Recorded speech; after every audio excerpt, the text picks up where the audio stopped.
Okay, guys, my name's Justyn. Thank you, Peter, for introducing me up here on stage. It's always great when you get to write your own little introduction, isn't it, you know? So that went down really, really well. Let me quickly run through our story, and then I'm going to get into the training. You know, the idea of the section that I'm going to take you through, I've got about 20 minutes, is really just to talk to you about some things you really need to do and some things you must not do, okay? So a little bit different, things you must not do.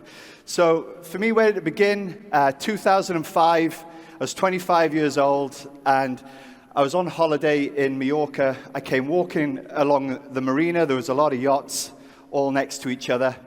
My brother, who was already in Herbalife, he was a distributor. He'd already lost about 4 stone using the products. My background, I was a personal trainer at the time. I was working for the NHS.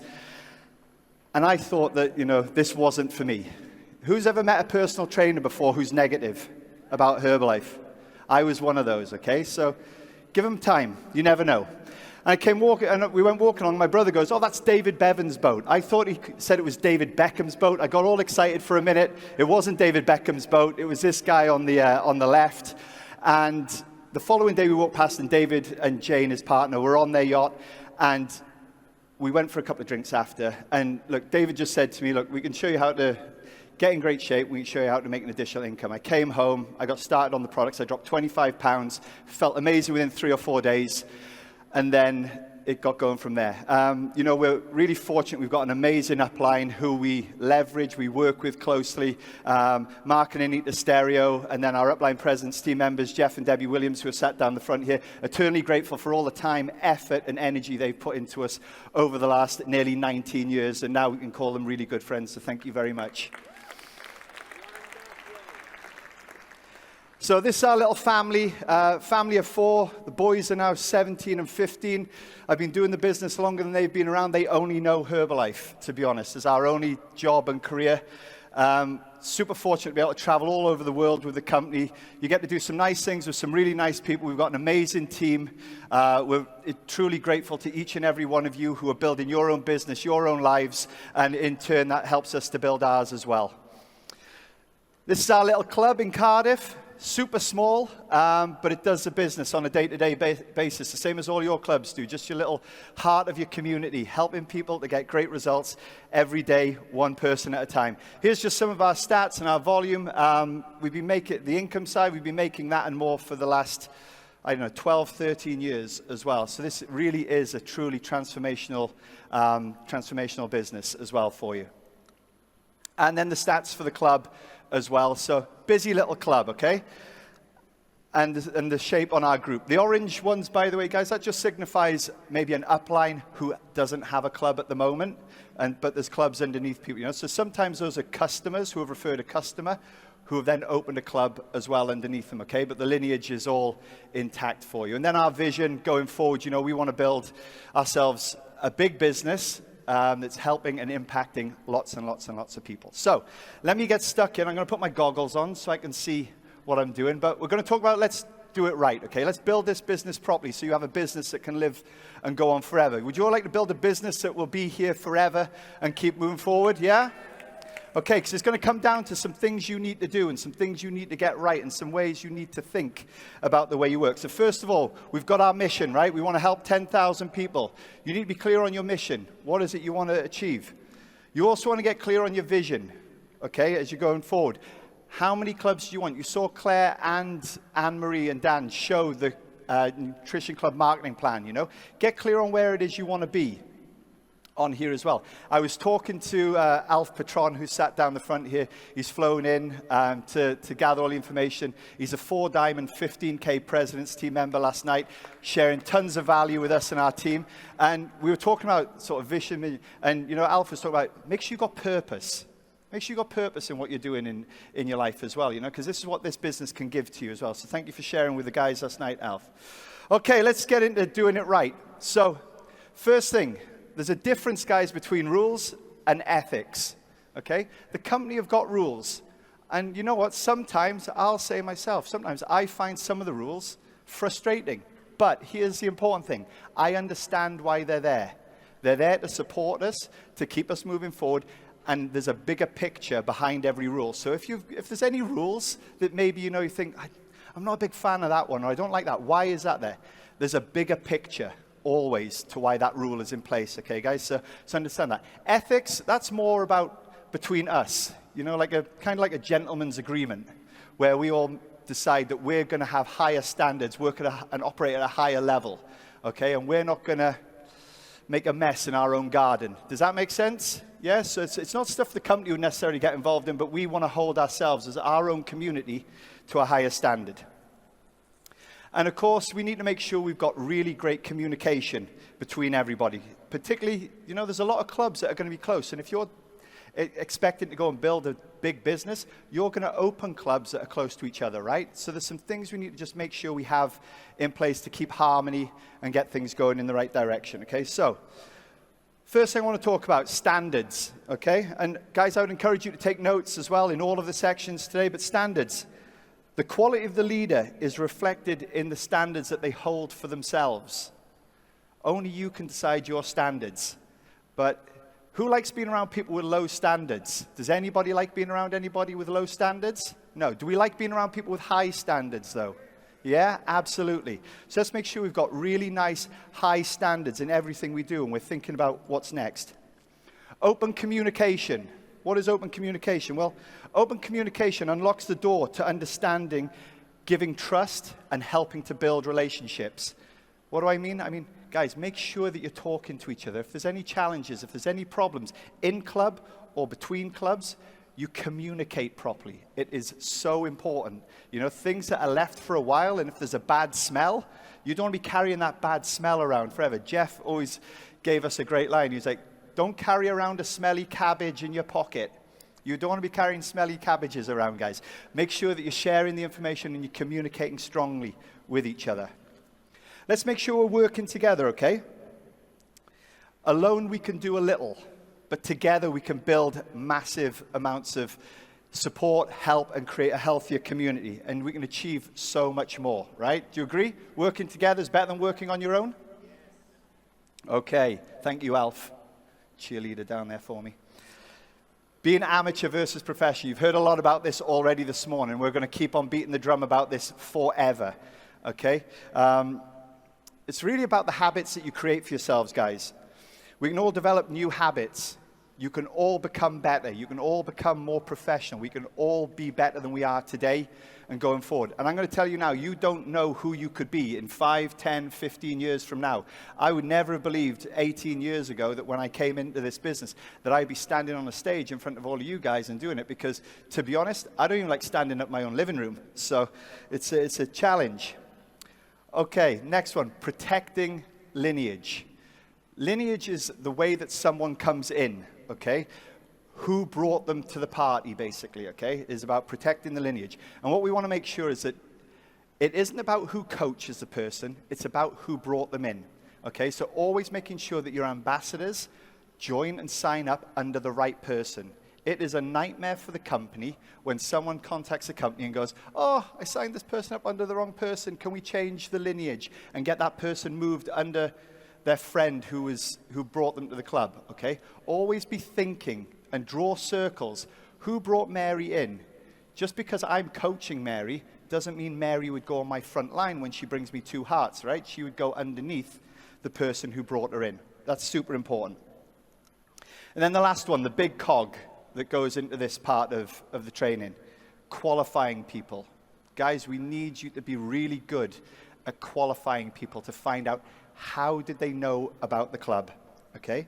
So some questions you might want to write down to ask yourself, okay? When someone contacts you about joining, how did you find out about the club? Get really clear on how did they find out. You know, if they're just like, I saw it on Facebook, I saw it on social media, you know, you handed me a flyer in the street, whatever it is. Get clear on how they found out about it, okay? Do ask this question. Have you been a club member anywhere else before? Really important, okay? We've got lots of clubs close together. Have you been a club member anywhere else before? When they come to the wellness evaluation, go through the questions again, okay? Don't skip it. Now, here's the thing with customers. As lovely as they all are, and we were all one once, right? They lie from time to time. okay? And it just is the way it is, guys. And we can't help it. Or they might be fuzzy on the truth, or they might not quite understand the question. So we've got to get really, really clear on it. What do you do if someone comes back to you and says, yeah, actually, I have been to another club before? Here's what's important. You get the information from them, what they say is their version of the reality, okay?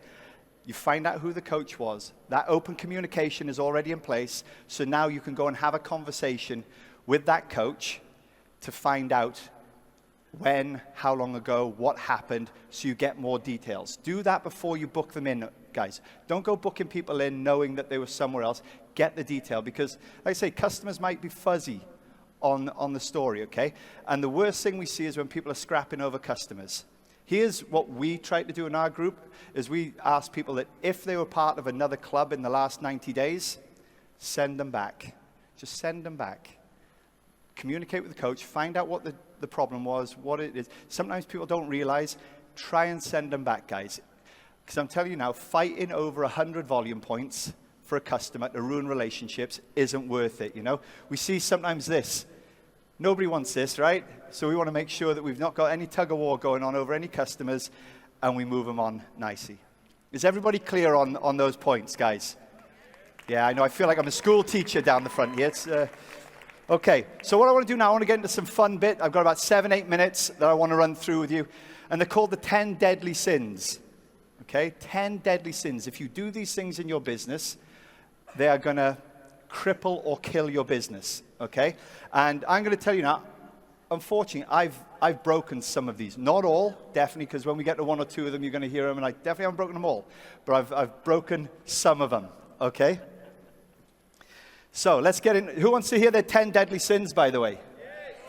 We're always told what we should do, aren't we? Who wants to know what not to do? So, okay, first one. Don't overinflate income or product claims. These products are amazing. What they say on the tin is exactly what they do. You saw all those stories with Jez right now.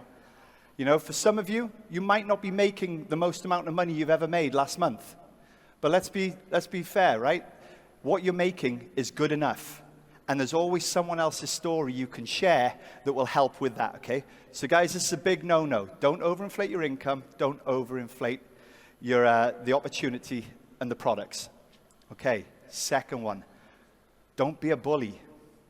Guys, there's a difference between being strong and being rude. Don't lead by force. Lead by showing, telling, and, you know, doing as you go along. There's no need to be, you know, challenge people, and I challenge people, and I'll say, look, I know I'm challenging you.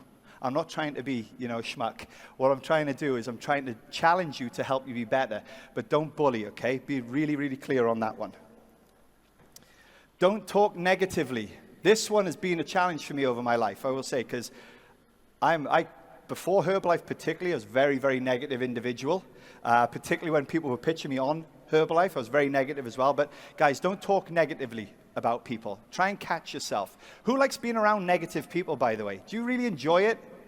Do they uplift you? No. You want to be around positive people. So try and find a way that when people are being like that, that you can uplift or change the conversation, move on. Great line is, I don't know anything about that.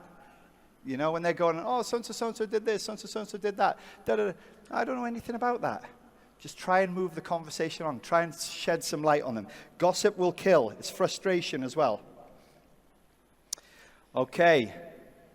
Inconsistency. Okay. Inconsistency is the hardest thing. Being consistent, should I say, is the hardest thing. Being inconsistent is easy. You're all going to come out of this event tomorrow afternoon at about 3 o'clock. You're going to be excited out your knickers. You're going to go like crazy. You're going to have big aspiration. I'm going to hit this level, that level. I want to do it in this amount of time. Fantastic. I don't care. What are you going to be doing in 3 or 4 weeks from now is what's important. Are you going to be consistent in still going out, doing everything? Because after the motivation of the event goes, are you still going to be in action? And I'll tell you now, one of the things that when I got this right, it moved my business quicker than I could have believed, was when I got consistent on a day-to-day basis about doing the most simple things over and over. Okay, deadly sin number 5, don't spend more than you make. If you're making $100,000 a year and you're spending 101, you are broke. Don't do that. We track our profits. Make sure you've got all your income in a line. Make sure you've got enough to pay your taxes. Make sure you've got enough to pay your rent, your lease, whatever it is, all your utilities. Put some money away. You don't need to be driving the brand new car, flashing the new watch, whatever it is, guys. It doesn't impress anybody. It helps your ego for a minute, but you don't need to do it, okay? So don't spend more than you make. Okay, this goes for customers as well. Don't steal other people's team. That'll hurt you big time, particularly if you're close to each other. You know, don't be saying stupid stuff like, do you know what, we'll sign you up under your wife's name, or we'll sign you up under your girlfriend, or whatever it is. Let me tell you now what happens if you try to do that. The company find out, and they do. I can promise you they do. And then when they find out, all the money you've been paid on that group, and that group could be big, they take that money away from you, they give it to the person who should have had it because they introduced them to the company, and you have to pay that back. So let's not get into any of that, guys. You don't need to. There's enough people out there. Would you agree there's enough people out there that we can help everybody? Yeah? Definitely. Okay, here's a biggie. I know you guys, you're all getting great looking. You're all getting sexy, right? It is what it says. Okay? We've got a big party tonight, guys. I don't want any of you turning up in club on Monday morning with your trainee. That's a bad one. One of my notes, don't screw the crew. Genuine. Sideline, no problem, right? But not my downline, though. Other side. Guys, genuinely, I know it's exciting. I know everything's great. And I'm not saying it happens in this room, but it does happen. Stay professional. You've got to go into your clubs next week. You've got to work closely with people. Let's keep it where it needs to be kept. Okay, next one, another big one. Some of you know you do it. I've done it. Not for a long time, but I have done it. It cost me 300 quid on my mobile when it got stolen. Cost me some bruised ribs, and I was a mess. Never been in that state again at a company event. It isn't cool. Enjoy yourself. Have an amazing night. You do not need to get yourself into a state where you can't control yourself, okay? I was with my upline at the time, by the way, so pass that one across. But genuinely, guys, enjoy the party, right? But keep yourself... It wasn't me, Jeff's going. You were sat next to me all night. I can't say how important it is because, again, when you go back in your clubs on Monday, right, and if you're... Say you're out your tree, you're spewing up, you're a mess, someone has to put you to bed. And then on Monday, you're going into the club and saying, right, let's get your 20-point checklist out. Let's start filling that in. And they're looking at you going, who are you? You're like, do you see the state on you on Saturday night? And it's true. Okay. Next one. We're nearly there. Don't demand the stage. Don't hog the stage. The idea behind our business is to develop people. Okay? We learn it. We teach it. And then we duplicate it. You do not need to be the person taking all the trainings, doing all the Zoom calls. You need to learn how to develop people so that you put yourself into the background. This is how you can build real leadership within your group as well and nurture people forward. And your last one, guys, as you all start to make really great incomes, as you all start to build your business, don't fall into the success coma. The success coma is when now you've got the business moving and you're starting to kick your feet up, put your hands behind your head, and you're like telling everybody what to do, but you're not doing it yourself. I've been there, I've done that. It doesn't work for long. You still grow for a little bit and then momentum dies. Momentum is so hard to build and get, it's easier to keep, okay? So don't fall into the success coma. Keep moving forward, keep working hard. Okay, guys, there's your 10 deadly sins. I hope you don't break any in the near future. Just to recap, guys, integrity. It's all about doing the right thing, okay? When nobody's even watching. Always qualify people on how they found out about the club. Support each other. All clubs are doing the best they can. Communicate openly as this builds relationships. Remember our ambassadors. Go under the person who brought them to the club, not who coaches them. Be professional and treat everybody how you'd like to be treated. That's important. And the last one, deadly sins, if broken, are just that. They are deadly, guys. Let's do this thing right. Thank you very much for giving me your time.